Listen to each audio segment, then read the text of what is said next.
Selamat malam, adakah yang bisa saya bantu?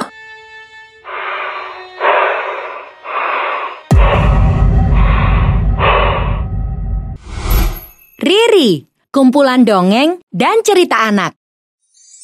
Yuk dukung Riri dengan menekan tombol subscribe. Jangan lupa bunyikan tanda lonceng untuk notifikasi. Selamat menonton! Misteri telepon tanpa suara. Erika membuka sebuah surat dengan harap-harap cemas.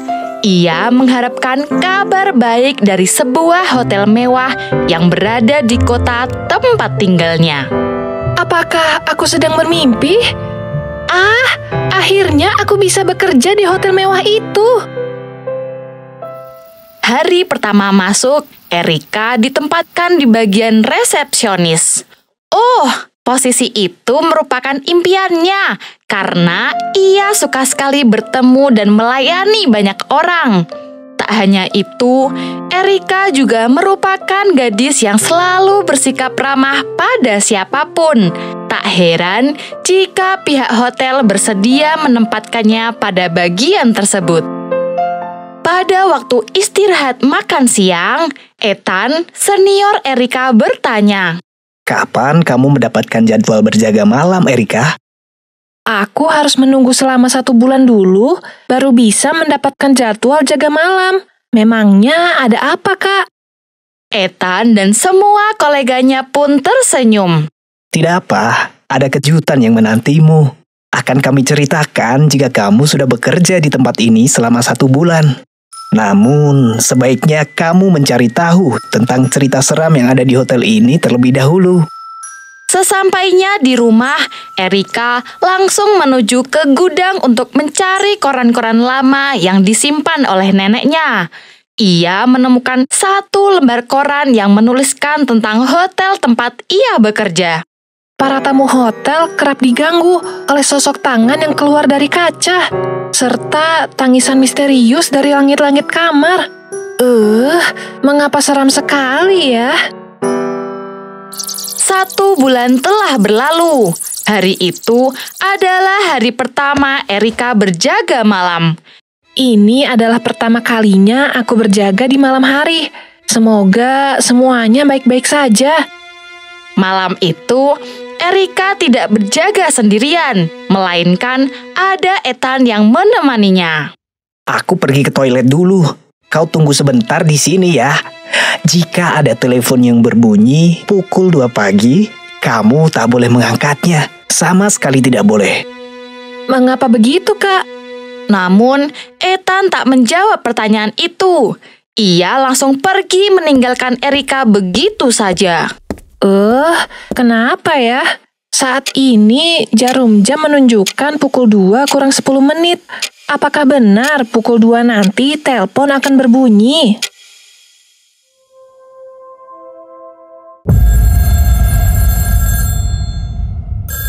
Aduh, kata Kak Ethan, aku tak boleh mengangkat telepon ini.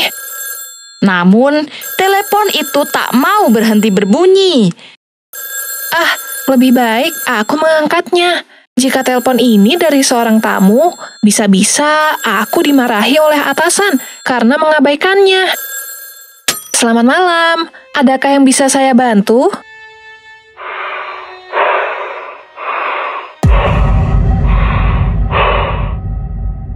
Karena tetap tak ada jawaban, Erika pun mulai ketakutan.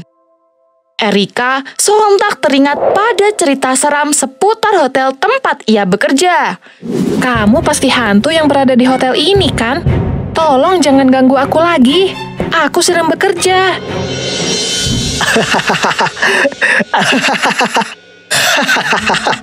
Selamat bergabung dengan kami, Erika. Kamu adalah perempuan yang pemberani. Ternyata itu semua adalah ujian bagi karyawan baru. Para senior akan berbuat jahil pada mereka. Keesokan harinya, para senior menertawakan kekonyolan Erika ketika mereka sedang beristirahat bersama. "Kamu pasti hantu yang berada di hotel ini, kan?" Ada-ada saja kau ini. Bagaimana bisa kau mengajak hantu berbicara? Ah, sudahlah Kak. Jangan mengejekku seperti itu. Malam berikutnya, telepon resepsionis berdering lagi ketika Erika sedang berjaga tengah malam. Halo, selamat malam. Adakah yang bisa saya bantu?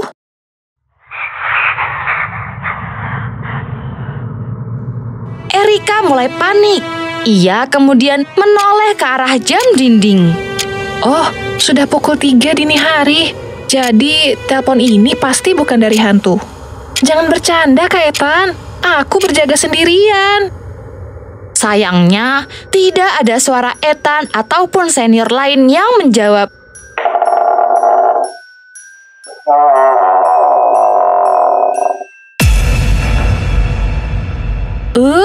Apa yang mereka inginkan? Mengapa selalu menggangguku? Telepon jahil itu terus mengganggu Erika yang sedang berjaga pada malam hari. Lama-kelamaan, Erika pun ketakutan dibuatnya. Hentikan! Tolong! Siapapun berhentilah menjahiliku! Apakah kakak dan senior lain masih menjahiliku ketika aku berjaga di malam hari? Menjahili? Tentu saja tidak, Erika. Berdasarkan aturan yang dibuat, kami hanya boleh melakukannya 1 kali. Memangnya ada apa? Erika kemudian bercerita tentang apa yang baru saja ia alami. Oh, cerita itu membuat para senior merasa ketakutan. Astaga, kamu benar-benar mengalaminya. Itulah mengapa aku sangat malas jika mendapatkan jadwal untuk berjaga malam. Cerita paling seram dan paling terkenal di hotel ini adalah telepon tanpa suara. Mungkin kemarin kamu mengalaminya. Lain kali, pastikan kamu tidak mengangkat telepon itu lagi. Oh, Erika pun bergidik ngeri mendengar ucapan Tuan Tommy. Jika kamu berhasil mendengar suara dari telepon, itu artinya kamu sedang bercakap-cakap dengan hantu itu. Akibatnya, kamu akan celaka. Semua karyawan yang pernah berbicara dengan hantu itu pasti mengalami sakit selama beberapa hari. Sepertinya benar. Aku mendapatkan telepon dari hantu karena aku mendengar suara berisik. Kalau boleh tahu, hantu itu berbicara apa, Tuan? Ia selalu minta untuk keluar dari kamar. Peristiwa menyeramkan yang Erika alami membuatnya ketakutan setiap kali ia mendapatkan giliran untuk berjaga malam. Perasaannya tak pernah tenang. Ia selalu was-was jika ada telepon tanpa suara itu lagi. Jangan menggangguku lagi ya. Aku hanya ingin bekerja di tempat ini. Pada suatu malam, telepon berdering lagi. Namun, kali ini Erika ditemani oleh Maudy seniornya. Ia pun mengangkat telepon itu tanpa rasa takut. Selamat malam. Adakah yang bisa saya bantu? Saya ingin keluar dari kamar ini. Oh, Erika sangat lega ketika ada orang yang membalas ucapannya. Baik, mohon maaf sebelumnya. Anda dari kamar nomor berapa, Tuan? Apakah tidak lebih baik menunggu besok pagi saja? Tidak, saya dari kamar 218. Erika kemudian membuka buku daftar tamu. Anehnya, ia tidak bisa menemukan pesanan kamar 218. Ia pun meminta tolong pada seniornya. Kak Maudy, tolong bantu aku memeriksa data tamu kamar nomor 218 ya. Maudy membolak-balik lembar buku tamu itu, tetapi kamar itu kosong. Tak ada tamu di kamar itu. Kamu sudah memeriksa data seluruh tamu hotel kan, Kak? Sudah, Erika. Bahkan kamu juga tidak bisa menemukannya, kan?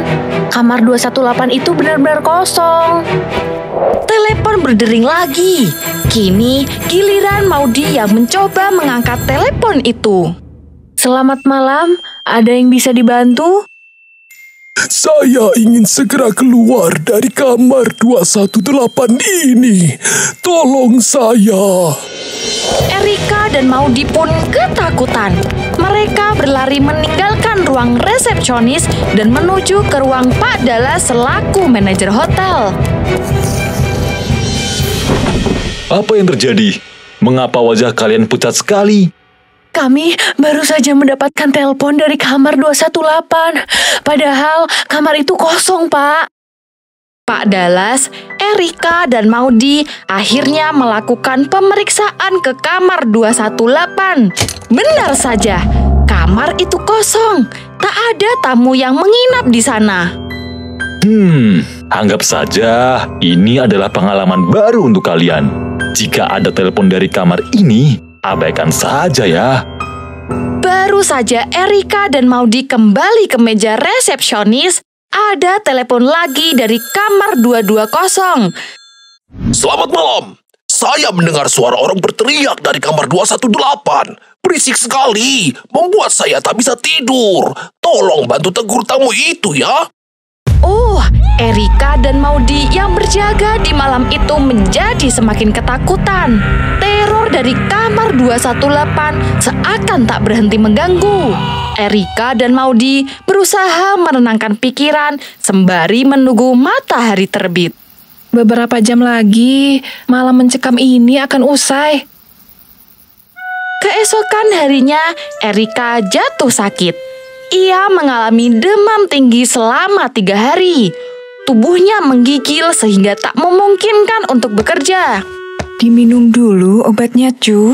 Kamu pasti kelelahan ya? Terima kasih, Nek. Maaf, aku telah merepotkan Nenek. Tidak merepotkan, Cu. Ini sudah tanggung jawab Nenek. Semoga setelah ini kamu bisa sembuh dan segera bekerja kembali. Tidak, Nek. Aku tidak mau berangkat bekerja lagi. Oh, ucapan Erika itu membuat neneknya bingung. Ada apa, Cu? Bukankah pekerjaan ini merupakan impianmu? Selama beberapa hari terakhir, aku selalu mengalami peristiwa yang menyeramkan, Nek. Hotel tempatku bekerja sungguh berhantu. Mungkin itu juga penyebab mengapa aku sakit dan tak kunjung sembuh. Peristiwa itu aku alami ketika sedang berjaga di malam hari. Nenek jadi teringat sesuatu. Ada kejadian yang terjadi jauh di masa lalu, sekitar tahun 1985. Saat pembangunan hotel itu berlangsung, ada seorang pekerja yang terjatuh dan meninggal dunia. Kabar itu ramai dan menggembarkan para penduduk kota. Lebih jelasnya, pekerja itu meninggal di kamar nomor 218, sehingga diyakini arwahnya masih ada di sana. Konon katanya, ia ingin pulang ke kampung halaman, tetapi tidak bisa karena saat ini hotel itu sudah beroperasi. Akibatnya, ia terjebak di kamar itu. Aduh, kasihan juga sebenarnya pekerja itu. Lalu, apa yang harus kulakukan, Nek? Aku sudah tidak punya keberanian lagi. Aku khawatir jika ia terus menerorku. Coba Nenek lihat, bulu kuduku selalu berdiri setiap aku membicarakannya. Jika ia menghubungimu lewat telepon lagi, katakan saja kalau kamu sudah memprosesnya untuk keluar dari kamar. Jangan lupa untuk bertanya juga, apakah ia perlu bantuan untuk membawa koper atau tidak. Jangan ragu untuk melakukannya ya. Erika akhirnya kembali berangkat bekerja setelah benar-benar sembuh. Oh, semua teman pun khawatir dengan keadaannya. Erika, akhirnya kamu kembali. Apakah kamu baik-baik saja? Tenang, Kak. Aku baik-baik saja. Bagaimana dengan Kak Maudy? Ia juga baru saja sembuh. Ternyata, Maudy yang berjaga dengan Erika pada malam itu juga mengalami hal yang sama. 2 hari kemudian, Erika mendapatkan jadwal untuk berjaga malam. Telepon itu berbunyi, dan Erika mengangkatnya. Selamat malam. Ada yang bisa saya bantu? Saya ingin keluar dari kamar 218. Oh, sosok itu datang lagi. Kini, Erika meyakinkan diri untuk melaksanakan saran dari neneknya. Baik, Tuan. Saya sudah memprosesnya. Apakah Tuan menginginkan bantuan kami untuk membawa koper?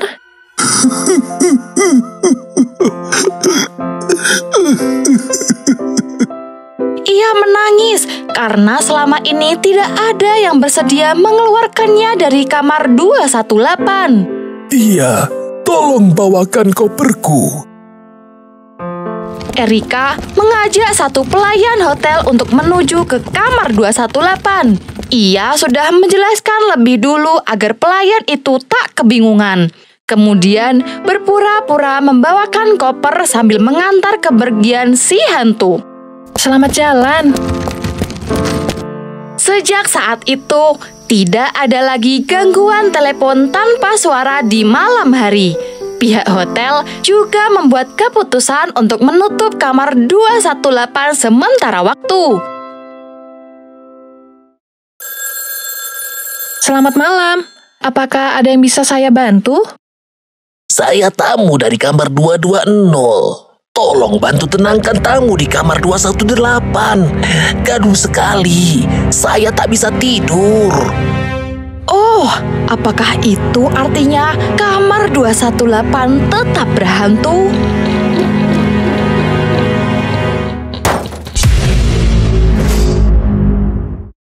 Yuk membaca bareng Riri. Ada ratusan buku bergambar dan cerita interaktif. Mainkan animasinya dan dengarkan Riri bercerita untukmu. Temukan cerita favoritmu. Ada dongeng, fabel, misteri, hingga petualangan. Yuk download sekarang.